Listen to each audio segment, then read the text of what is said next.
Guys, আজকে আমি নিহানের সাথে কাস্টম খেলবো। নেহান ল্যাপটপে খেলবে, আমি মোবাইলে খেলবো। কারণ কারণ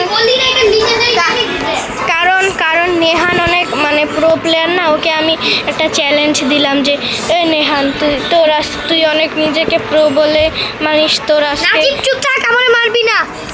আজকে তোর আমার সাথে আমি মোবাইলে খেলতেছি আর ও ল্যাপটপে খেলবে। আর ওর ল্যাপটপে অত কিছু নাইও, ওই জন্য আমি ওকে একটা চ্যালেঞ্জ দিলাম যে তুই তো নিজের অনেক প্রো মনে করিস, তাহলে আজকে তোর আইডি সারা খেলতে হবে। এই যে ওইটা পার্টি কে বানাবে? আচ্ছা নেহান পার্টি বানাইতেছে। এই যে এটা নেহানের ল্যাপটপের আইডি।